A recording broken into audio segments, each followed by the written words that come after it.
Hi everyone, thanks for watching. We just thought it would be a good idea to have a chat amongst the group that organised the market. We've hit 2 years now, can't believe we've got there. There's been a few bumps on the way, but it's been emotional. So I'm going to introduce the group of us that are here, and all of us here have been kind of pivotal to keeping the market running from the start and along the way. So we're just going to have a chat and a drink, and I hope you enjoy. So on my screen, top left, we've got Julie, which you'll know from the Black Cat Cafe. She's been part of our group since the start, and she's a legend. Top right, we've got Stella. She's our treasurer for the Ruddington Village Centre Partnership, and she's been our rock since the very beginning.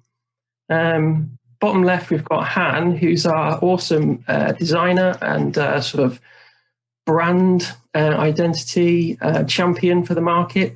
She's amazing. And just below me is Sue, who's our market manager and does an amazing job. And then bottom right is our glorious leader, Mike. So hello, everyone. Hi. So I was going to start off. I wanted to go right back to the beginning with Julie. So the Ruddington Village Centre Partnership, which is kind of where the market came from, came about because the Green Grocers closed on the high street. So that was April 2018. And you were a trader on the high street at the time. And what was your sense of the kind of mood on the high street in the run up to that and when that happened? I think generally for the village, there was a sense from the traders that the footfall was falling, but it still didn't have the same sort of impact, and it was still a big shock when the greengrocers shut. Yeah, so it was amazing. I think how everybody pulled together, and the whole community just went, "Wow, what's happened? What can we do?" And I think that's why we've been so inspired to do what we've done in the past 2 years is because we know the community really wants to back us. Yeah, like you say, that it was a shock. It was kind of overnight, wasn't it? That Greengrocers was there on I don't know, was it a Friday or a Saturday, and then the next day it had closed. And apart from maybe a few kind of people in the know, no one really saw it coming. So it was really out of the blue. So I was a parish councillor at the time, and I'm not sure, were you a parish councillor at the time, Sue, as well? Yeah. So we kind of had a quick parish council meeting, a sort of public meeting really, because there was clearly on social media, there was loads of people kind of saying, well, what's going on? Where did this come from? This is a kind of a disaster for the high street. So there was a kind of meeting for the public at the parish council, April 2018. And Mike, you were there, weren't you? So yeah, absolutely. What was your feeling of the mood in that meeting amongst the people that were there?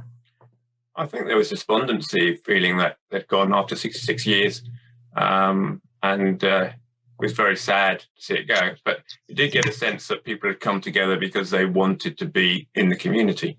So yeah, I think it was mixed feelings, really, but clearly sad to see Thomas's go, and Ian was there as well at the time, and it was sad. But that was really a catalyst, to the beginning of what's happened over the last few years now. So sometimes you need some lows to kick people into doing something different. Yeah. Well, I mean, on that night, I think we had about 50 people signed up to help, which was kind of fantastic. But how do we kind of coordinate 50 people? That was the challenge. But we set up the Ruddington Village Centre Partnership, which is like an unincorporated association of residents and businesses and parish councillors, and then later borough councillors. Would you say that all of us had a kind of common goal and vision of what we wanted that partnership to be about, Mike? At that point, I'm not sure it did. No, I think it was just a desire, a feeling that if we came together, we could do something. But I think at that point we were very sort of unformed.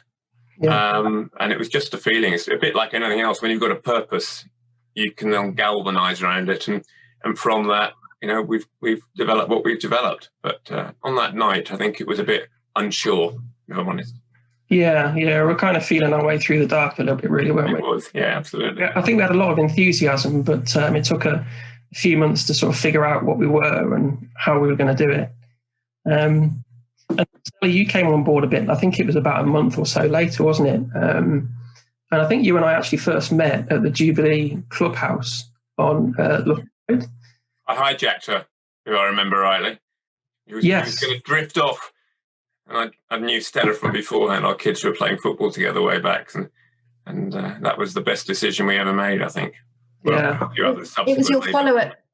It was your follow-up meeting, wasn't it? Where you were I was at the one in April, March, April, and then your follow-up meeting to say what you were starting to put in place. And so I turned up as an interested party just to see what had been happening. And and as Mike said, he got me roped in. I want to say as well, I mean, people may not realise, but you were kind of one of the key people that raised the money for the Jubilee Clubhouse building itself, weren't you?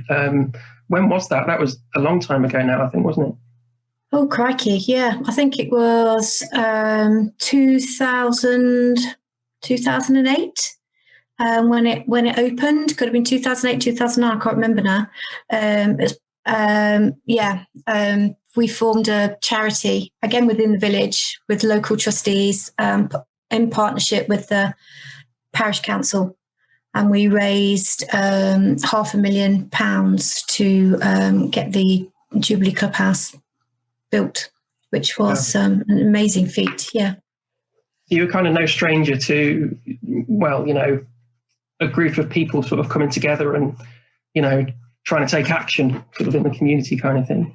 Yeah, normally all the meetings happened around my kitchen table for quite a number of years before we actually managed to get all of that money together, because it had to come from so many different sources.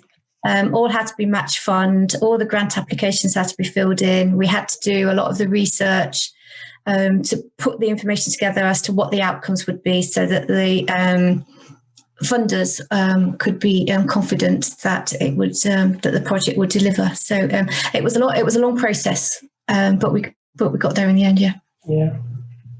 So that, I mean, these were the early days of the Ruddington Village Centre partnership, and I think we had loads of ideas. As I said at the start, there was like 50 people that wanted to help, and a whole bunch of people wrote down all sorts of ideas, some crazy, some pretty cool ideas.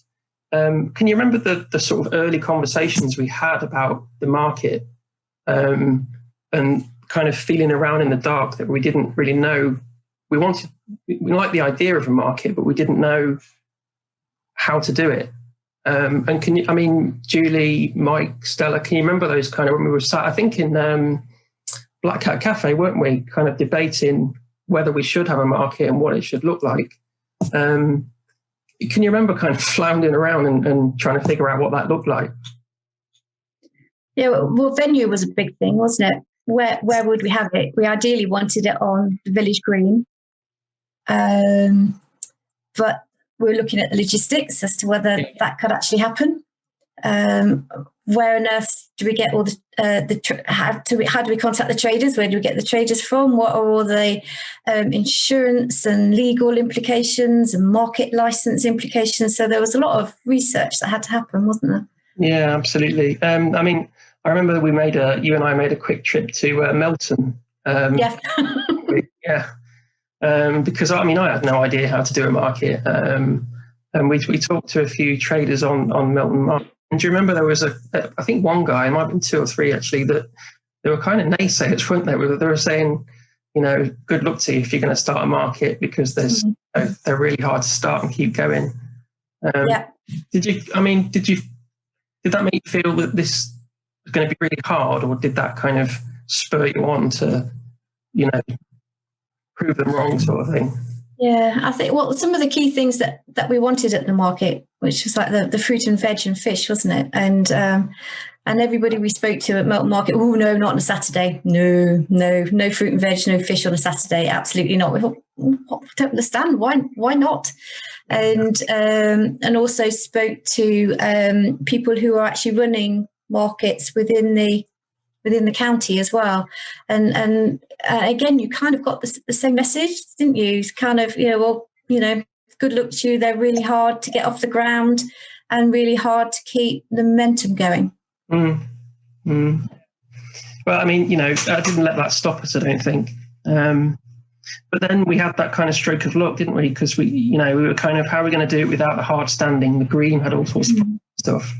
And then how did the contact with Andy at the White Horse come about? Did he contact you, or I'm not really sure how that came about, but it certainly kind of, it was a kind of light bulb moment, wasn't it, where it kind of fell together. Yeah. How did that come about? Because he'd been thinking for a while, hadn't he, that he wanted to set up a market in the car park of the White Horse, but again, he hadn't been able to formulate his idea as to how that would look and how it could be organised. So I think he got in touch with us, didn't he? And we thought it would be a good idea to go to use that area because it's got the hard standing, it got electricity, it also got the marquee at the back, so it got cover, and we'd also got the for a few stores inside the pub as well. So it was an ideal first location for us. Yeah, it was. Yeah. So we had a venue, and we were starting to talk about what the market might look like. I mean, can you remember the debates we had about the purpose of the market? When we sat around the table, because it was never going to be a market for a market's sake. So I think Julie and Mike, can you sort of remember what those conversations were like and why we wanted a market? So I think it was very much, we had the great debate that we wanted a great market because a great event will bring people in, but the sole purpose really was to bring people to help the traders.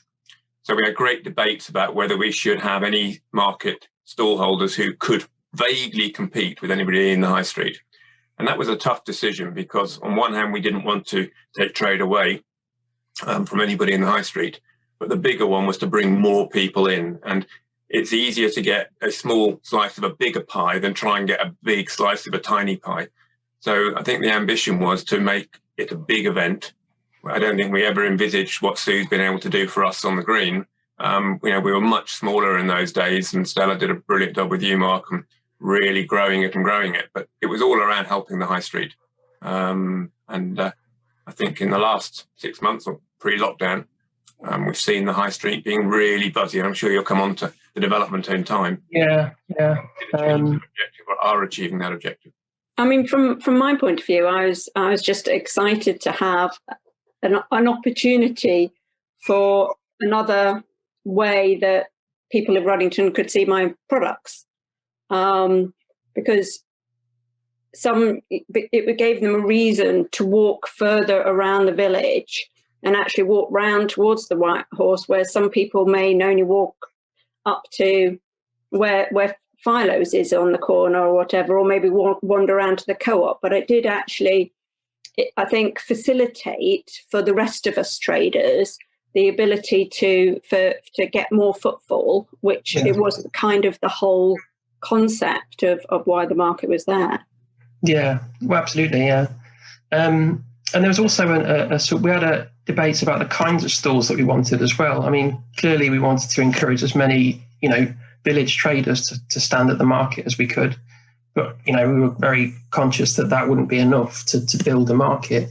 So we talked about the kinds of stalls that we wanted. Can you, again, Julie and Mike, can you remember those conversations, or Stella as well, about kind of quality that we wanted? I think it was expressly that we were very conscious that there are a lot of markets that sometimes have stalls that could easily be seen at a car boot sale, and although they're great for what they are, because we were limited in the number of stalls that we had, we wanted it to be more of an event for people to come to and have higher quality products, whether they were artisan products or homemade products, or specifically, and that did enable us to concentrate our focus on getting the right stalls, I think. Yeah. But interestingly, we said we didn't want it to be a farmer's market specifically.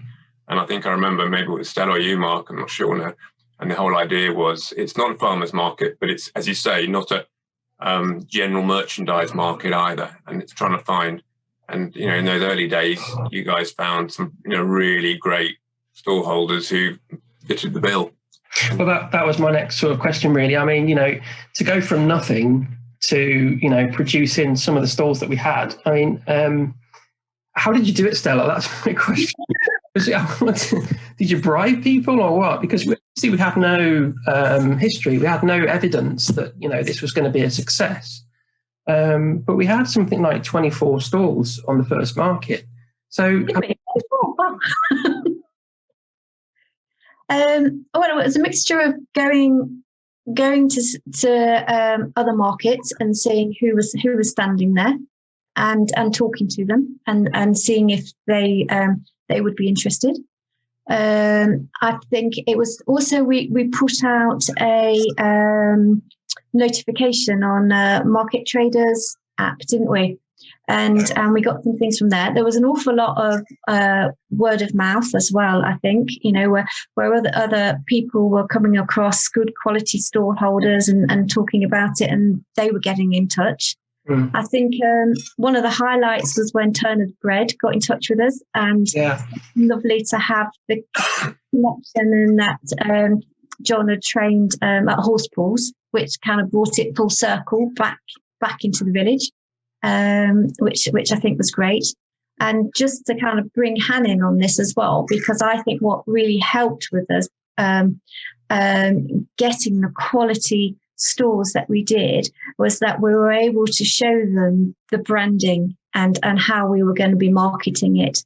And I think that was a major advantage. Oh, yeah, I was going to ask Han, you know, you must have worked with Stella on this then a little bit to kind of understand the kind of the vibe that we were going for. So, you know, was there a brief? Because I think, you know, the brand that we've got, you're laughing, but there obviously wasn't. The brand that we've got, you know, it really does capture what we are, I think, the look and the feel. So, I mean, how did that work, that you came up with something that's really on point with what we are? I think, you know, to be honest, it was just kind of like one of those magic moments, because it definitely wasn't a traditional brand concept process. I just understood the driving principles, and I've got a massive soft spot for Ruddington anyway, not being a Ruddite, wrong side of the river. You're an honorary Ruddite, come on, Han. Thank you, I feel like I am now. And yeah, so I just kind of understood it, and so it was just all came together over a weekend, really. Excitable conversation on a Saturday, and then follow up kind of, what about this on a Sunday? And it was only really meant to be used as kind of like the draft concept to kind of get buy-in from the community, like you say, to try and, you know, visualize for people what it will be when we were just really at the very early stages. So I think obviously there was some thought that went into it, and I think the neutral kind of backdrop that we've, you know, the colour, the kind of vintagey, creamy colour that we've just gone for and kept really simple. We went for kind of a rusticy kind of headline font to kind of give that feel, with a, you know, a more contemporary font for copy and stuff to make it modern and contemporary as well. And then the icons to try and kind of replicate what people would see at the market. So I kind of found, you know, your breads, your cheeses, your coffees, those kind of things, without knowing what stores we were going to have, really. But and, you know, digitally composed some iconography that, again, is just, I mean, it's grown organically. We've kind of shifted and changed it a little bit, but it's pretty much, it was just one of those kind of, it all just came together nicely. Well, I mean, I'd ask you all really, sort of, how do you feel getting the brand right was important. And, you know, like you said, in those early stages, it was kind of important. It helped to, you know, attract new stallholders when we had no history to show them. But we've been going for 2 years now. I mean, for me personally, the kind of the brand identity has been really important to what we are, because it gives us some character. So, I mean, I don't know if, say Sue, for example, so, you know, you're our market manager now. What's your perception of the importance of what our brand looks like? I really think it makes the market feel special. It makes it stand out from some of the other markets. And the first time I saw that banner up on the green, the welcome to the market with the reverse indicating shops on the high street, was just, I think that says it all. It says what the market was trying to do. Yeah. But I think it does make it feel special, and it makes it feel like it's there to stay as well. Yeah, it does. Can I just say, the consistency that Han's been able to give us across all of our different mediums and stuff, to have Han on board from the beginning, and you know, it's just brilliant, because otherwise you see too many activities and events with the chop and change, or somebody suddenly does a little banner or a little leaflet and it looks different. And I think just that consistency is just superb. Yeah, absolutely. Yeah, I mean, the other events that we've done, whether it's the Makers Nights and Christmas things, they're all kind of a theme, aren't they? And it, I think having 2 years of the market under our belt, or when we did the first Makers Night, for example, and we'd done 6 months of markets, but I think by that time we'd built a bit of a reputation, so people knew what they were going to get. So we were able to do a Makers Night, and it used the same kind of look and feel. I think that kind of really helped it to give it some credibility, kind of thing. Yeah, I think Mike's right. I mean, that's a key to all good brands is the consistency. I think as well, I'm thinking back, it's quite an aspirational brand as well, because the inspiration came from the likes of I looked at Borough Market, Columbia Road Market, all the kind of places in London that were already doing this kind of thing and getting the village and the communities together. So we had the website, we had the branding, we had leaflets. I mean, there was a big volunteer community push to launch this, wasn't there? Do you remember, Mike, Julie, Stella, and Sue? I mean, you weren't part of RBCP at the time, Sue, but you helped deliver leaflets. I've got my spreadsheet still of all the volunteers that helped push leaflets through the doors and stuff.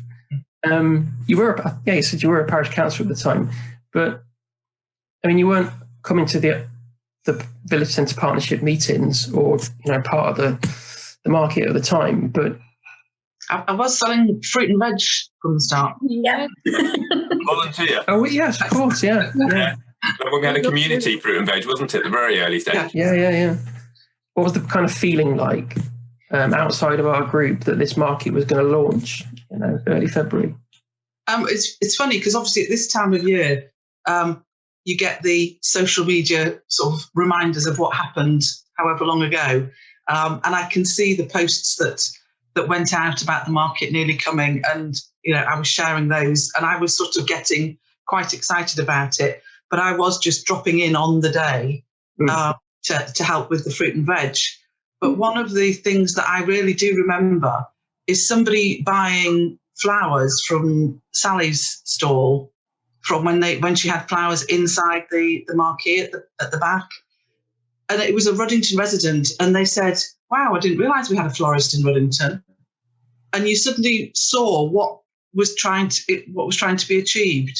And the number of people that came that day on the first one was amazing. And you could already tell that people were looking forward to it the following month. So that was the feeling, that it really did pick up momentum very quickly, that people came, liked what they saw, and were ready to come again in a month's time. Yeah. So, I mean, that first day, Stella, can you remember kind of the planning side of it? So we had the White Horse, and we knew that we could use the car park and the marquee and the pub as well. And can you remember the planning of it? Yeah. Lots of visits to was that military precision, or was it kind of? Well, it was all those visits to the White Horse, wasn't it? Can we do this? Can we do that? How will it look? How can it fit? measuring out of where things are going to. Nothing to the high spec that you and Sue produce on the green. I think mine was probably just on a scrappy bit of paper with a few bits of biro drawings on it. But it was that excitement and of oh my gosh, is it going to work? Where are they all going to go? I remember feeling terribly nervous about parking. I anticipated Ruddington coming to a grinding halt because of all the cars in the village and where parking was going to be, which didn't prove to be, which was amazing. But yes, it was just lots of visits, double checking with traders, making sure they knew where to come, what they were going to be doing, what the times were. Yeah, it was very exciting. Loved it. It was, yeah, it was a brilliant time. I'm going to share my screen. Let me just. I've got. We were about to show, Mark, but I was going to mention something else whilst you're doing that, which is getting people to the event. All the work and the social media work that I know you put hours and hours and hours in, and you have done ever since. So it's just humongous, and everybody, loads and loads of people see it through that. So the distribution jobs and the flyers and all the work Han's done is immense. But again, consistency. I mean, how often do you post something, and is it daily? Yeah, in the run up to a market, it's either every day or it depends how many stalls we've got and how close to the wire we are, really. Yeah, pretty much. Amazing, really, Mark, on that. And had we not had that social media presence, I absolutely know that we would not have got the success that we had got. Because at least it drops once. Social media is every day or every other day, as you say, running up. Yeah, well, it's something that kind of I learned from the neighbourhood plan project that we did before RBCP, because we had that campaign to get people to engage with the neighbourhood plan and fill in the survey and stuff, and it was just something I learned from that, really, that, keep hammering the message out, not to the point of annoyance, but, keep reminding people. I think the recollection on that first day, quite a few stalls ran out and some had to go back and get second, didn't they? Yeah, they did, yeah. Brockleby's Pies, the Turners is just at the back there. There's Jen, Split Screen Coffee. Well, we just did not anticipate the sort of numbers that arose on that first day. It was it's amazing. I think exactly. most people, just because even the people that go to other markets, like Turners wasn't there, but like Turners who go to quite a few markets, they still are amazed at the amount of customers that can come to Ruddington. Yeah. How many was it on the first one? Was it near? I've got a list here. So first day, so outside we had Split Screen Coffee, Turner's Donuts, Brockleby's, and RSPB, the charity stall. In the marquee, we had yourself, Julie, the Jam Lady, Cocoa Bake, Ruddington Village Butchers, Shane. It wasn't Shane though, was it? It was No, his mate. Billy, was it? Yeah. Azuri Blue Coffee, Sweetie Boutique. Mm-hmm. Too. We had the fruit and veg boxes, of course, as well. That was good. And most of Stella's family on that one. Jack and you. Yeah, Jack was there. Artisan Peckish, Isle Home and Garden. So that was the marquee. And then in the pub, we had Deborah Webster. That's Stone Stories. Yeah. That rings a bell. Silver Forager, Jojo Hats, and light candles. How many people did we have on that first? Was it up to 1,500, that first one, we thought? It was a lot. It was like that. I think maybe the second one was busier. I thought, we should have a ribbon to cut. And all I had was a ball of string. So I tied a bit of string. That's my kitchen scissors there. Well, we had a queue waiting, didn't we? We did, yeah, we did. Well, do you remember we had those tote bags, didn't we? Stuffed full of goodies and stuff. And it was the first 10. Yeah. This has just got a free goodie bag. And I found a video here as well. So this is what was it? It was like inside the market. Oh. Julie. Yeah.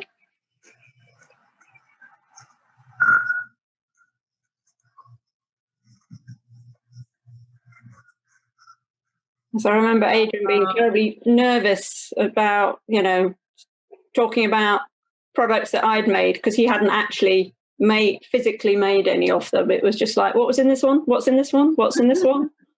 So yeah. But yes, he's a natural now. He's like, Well, that was the next thing I was going to get onto, actually, Julie. So, I mean, you had the cafe, but you hadn't done it anymore, had you?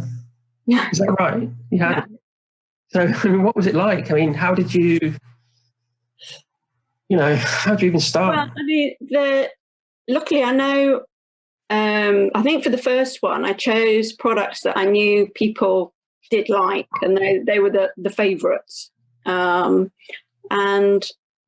But yes, trying to calculate how many should I make, how then sort of try and extrapolate it backwards to make sure I get the right supplies on what day.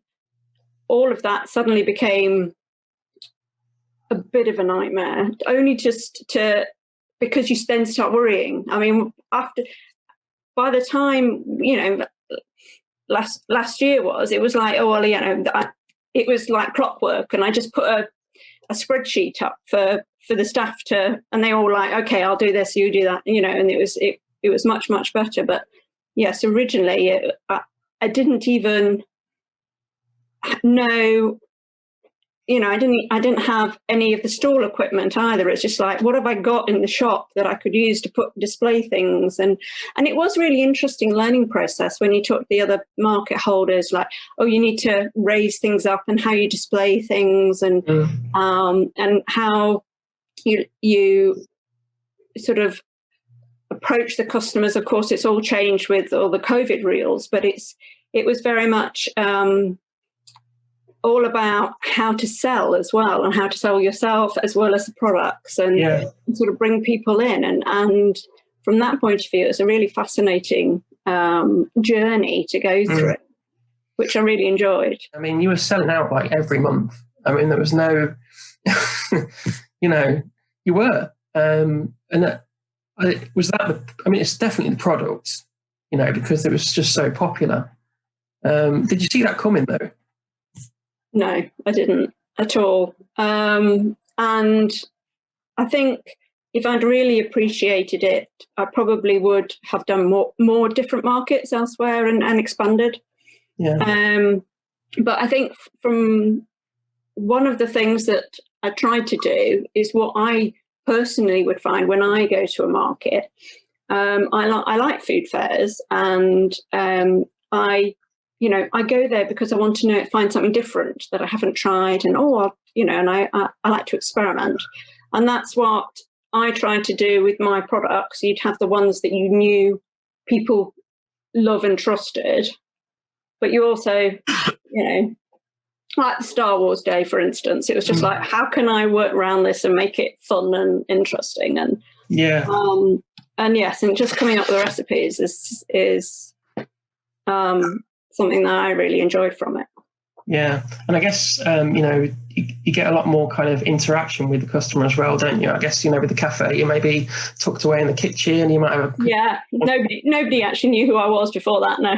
Yeah, there you go. Yeah, and that's I think that's part of it, isn't it? With the market stall, is that you can't hide from your customer, and we look at people like John and Graham, for example, at the Feast and Furious. They are their market stall. As much as the product is their market stall, they're as much the product as the smoked cheese and all that kind of thing. I've got it in my memory that the first market was, let's just do the first one and see how it goes, and then we'll make a decision. Is that your memory of it, Mike? That we just wanted to see how it was going to go? Because I remember a conversation in one of our early meetings where we'd had the first market, and then we met up the week later, the group of us, and we said, well, yeah, this works. We'll go monthly. But is that your memory of it? No, my memory is normally pretty poor, but I think we had a vision. I absolutely didn't think that we had a vision of what it's turned into, which is just, it's brilliant. But I think we had something which we knew we'd want it to be regular, not a one-off. Yeah. But like a lot of these things, you don't know what's going to be around the corner. And I think the beauty about it all is we've modified stuff, we've changed stuff. And we've learned as we've gone through. So we always had a review meeting on the Monday or Tuesday after the market. And we always have, what went well, what could have been better, what we're going to do next time. And I think that whole process of being very open to, if something hasn't gone quite so well, yeah, fine, what can we learn from it? And I think that helps any organisation or entity grow and develop. And we had some fabulous people who are, with us, some who aren't on the steering group anymore, who just, waded in with thoughts and helps and getting their hands dirty. And I found a picture of me posting a leaflet through the letterbox. And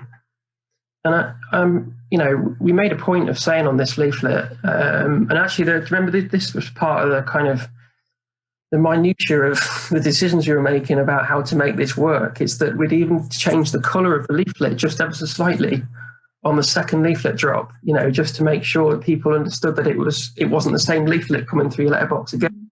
Yeah, I'm regretting it now, though, having seen it. really, You're never a fan of that colour, were you? That minty green thing. But we made a point of putting "and" every first Saturday of the month. So I think it was. I think as well. We did the first one, and wasn't it? It was important. Say again, Hannah. Really clear and succinct messaging was really important as well, wasn't it? Because we always started with a lot of copy and brought it down. We were fortunate in one way, which is West Bridgford, which is obviously locally, wasn't on that Saturday, and therefore getting some of the storeholders, and therefore I'm not sure who else is on that Saturday, but they were further away, Stella, weren't they? It's Woollerton. Woollerton.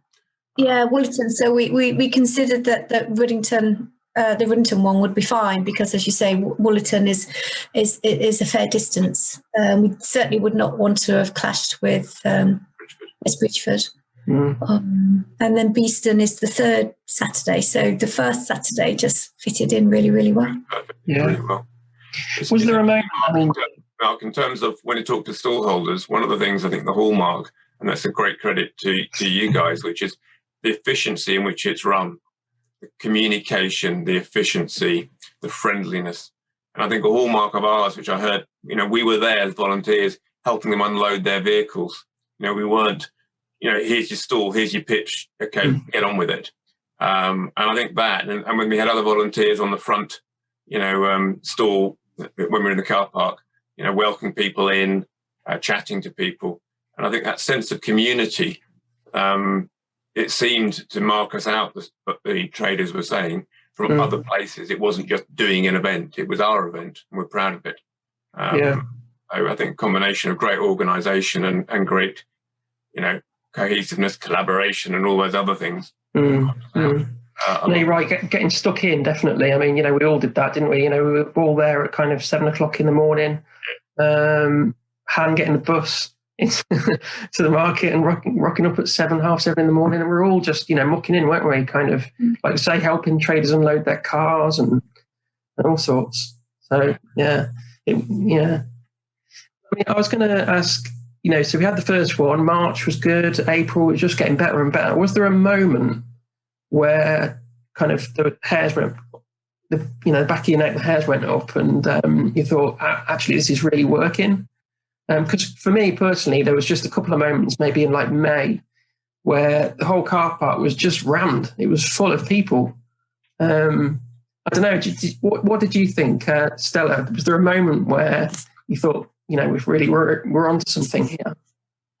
I think that first market as well, because the turnout at the first market was astounding, and I think the momentum kind of went from there, didn't it? Really, because then word of mouth spread.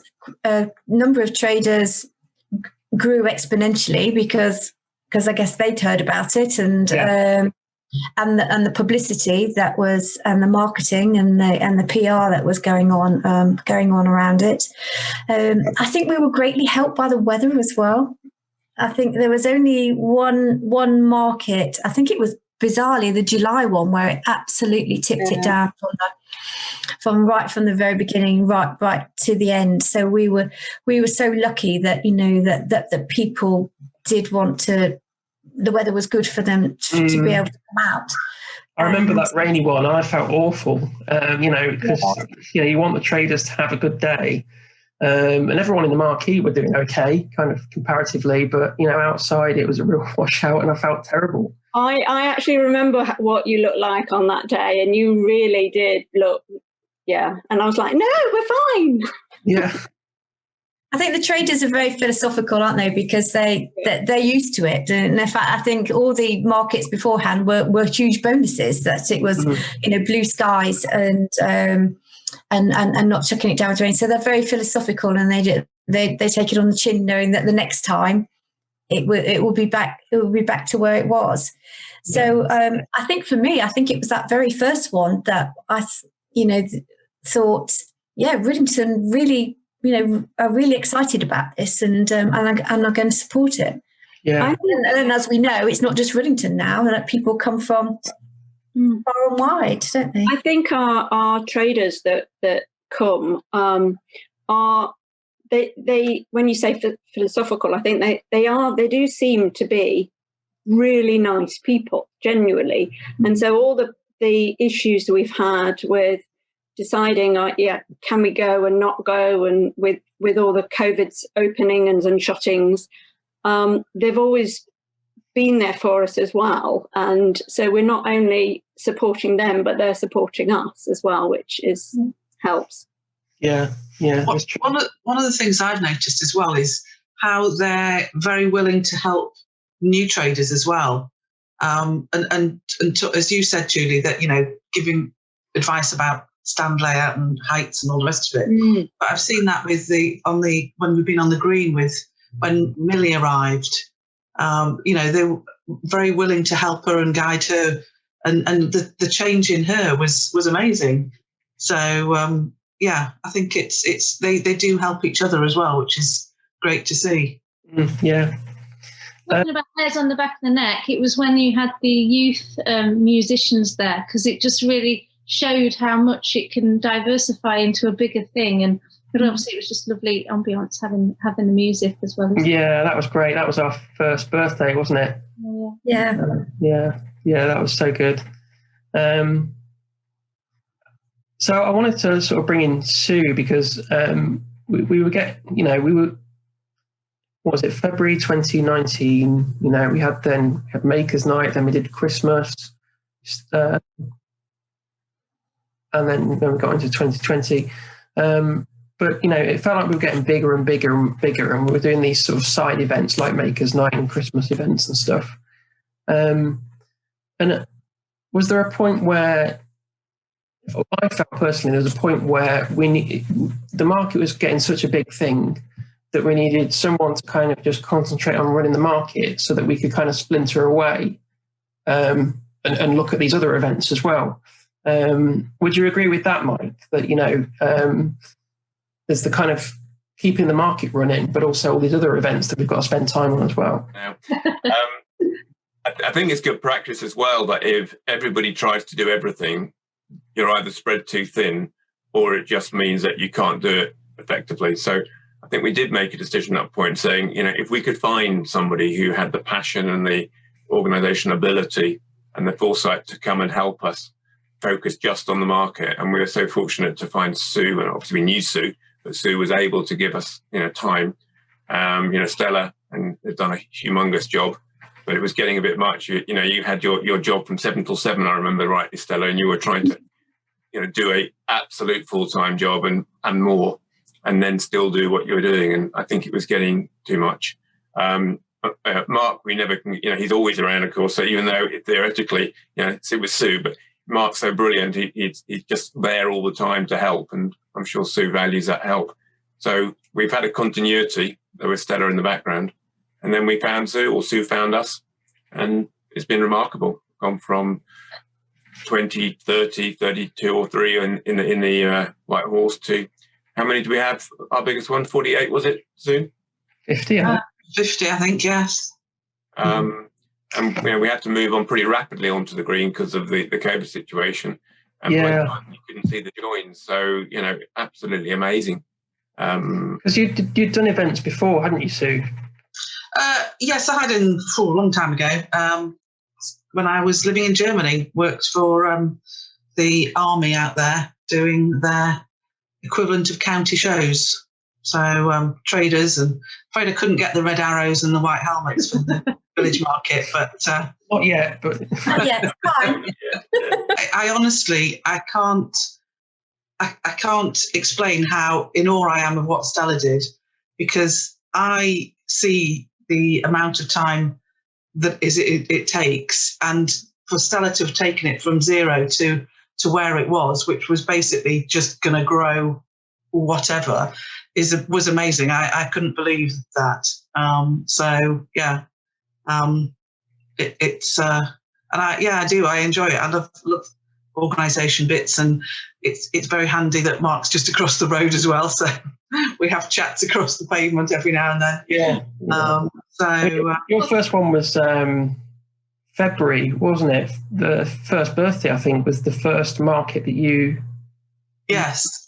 I started planning the February one from about November, December, from a chair with my foot up in a cast, which was fine because it was all PC driven. But I did the first few markets hobbling around on crutches and things. And it has just grown from there. I could never have anticipated that move that we've done to the green. And obviously we started small on the green, but it did just sort of grow quite naturally, and it doesn't feel as if it's outgrown itself or anything. So it's been an exciting year. Yeah, yes. I mean, there were challenges, there weren't there? I mean, it wasn't just like let's suddenly relaunch on the green and we can do what we want.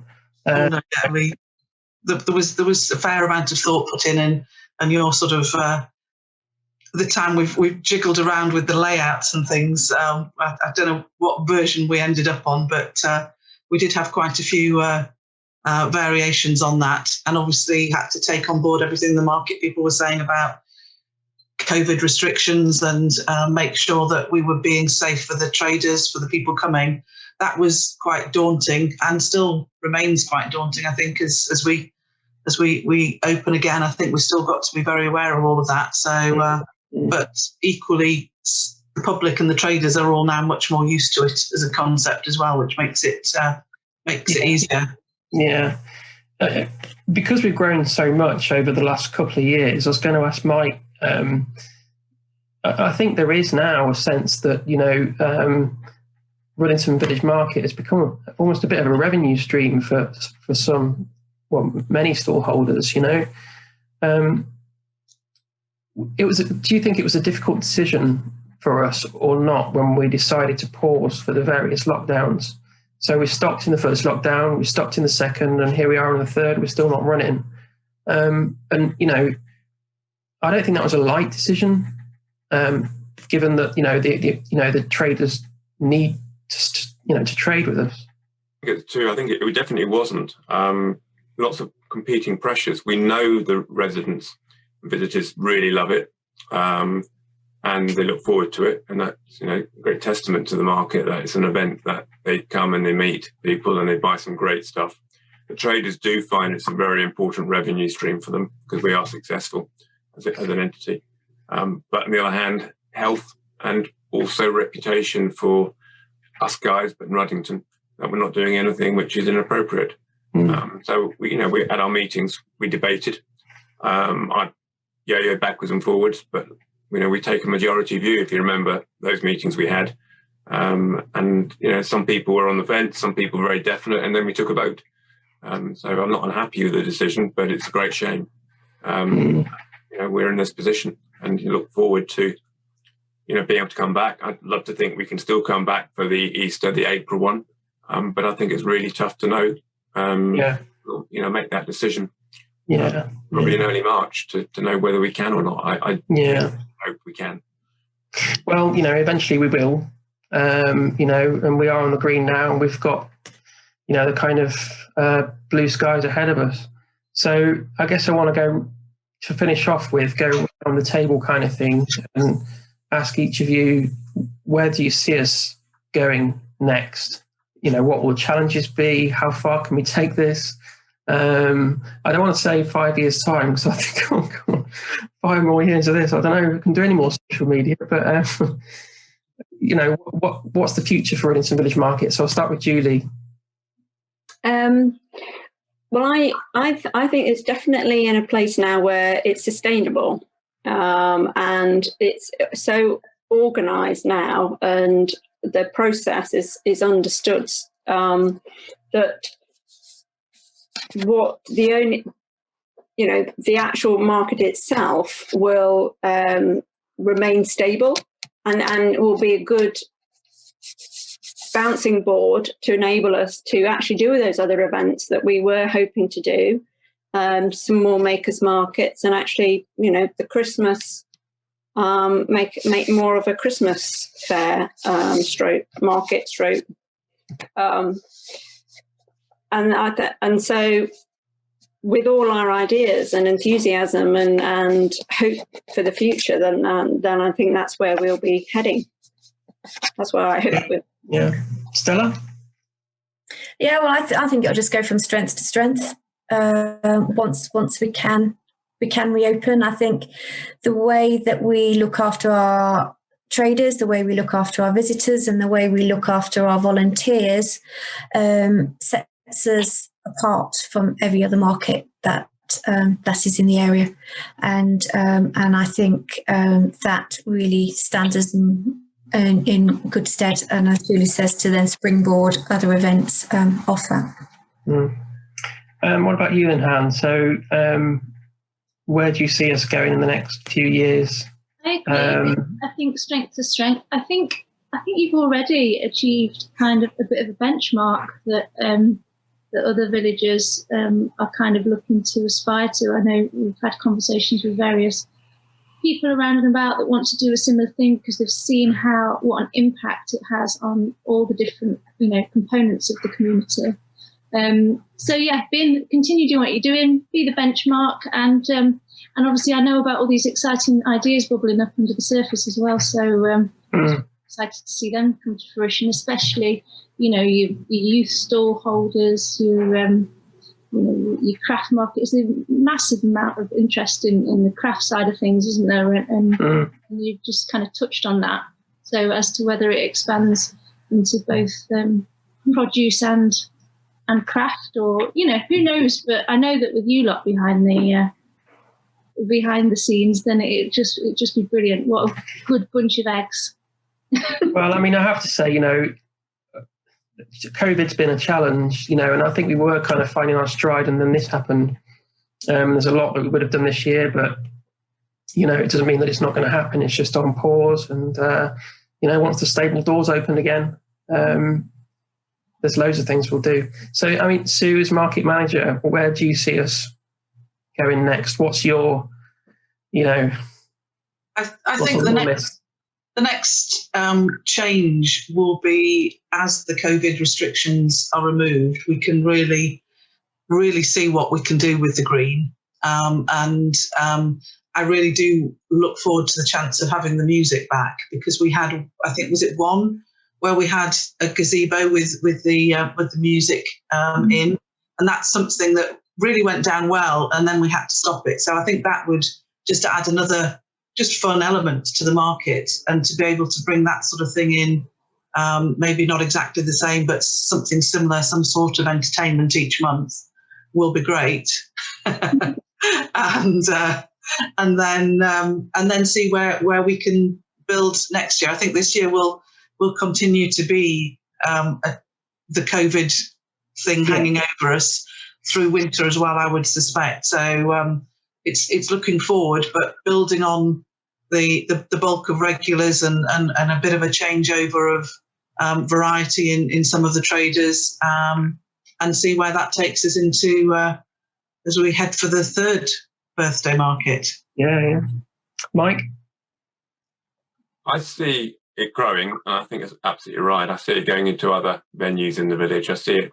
I'm hopeful that more traders in the village will sort of open their doors and embrace it, whether that means having something outside their shop or doing market specials.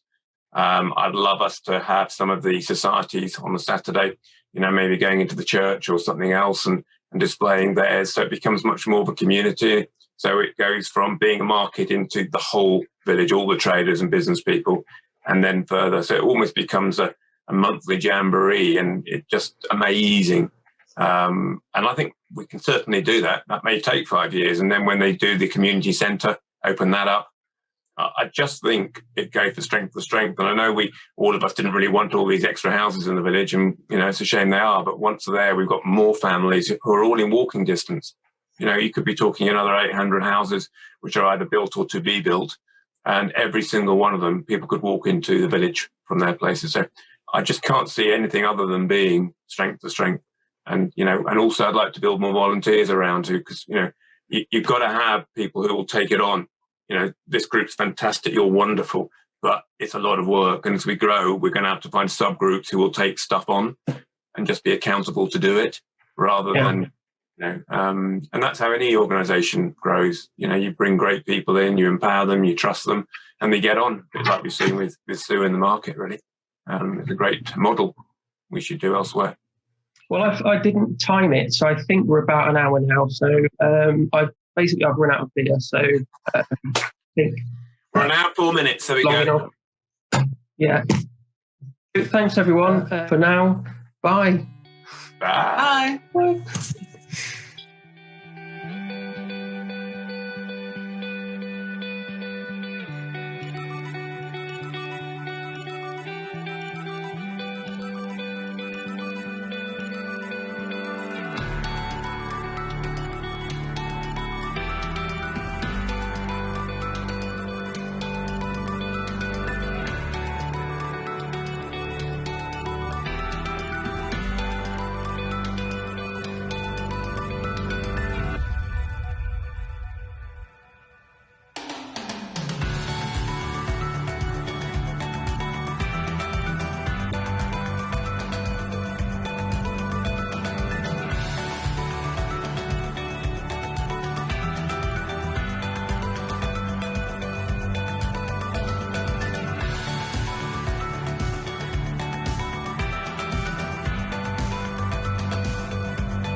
Every woman, every man, join the caravan of love. Stand up, stand up, stand up. Everybody take a stand.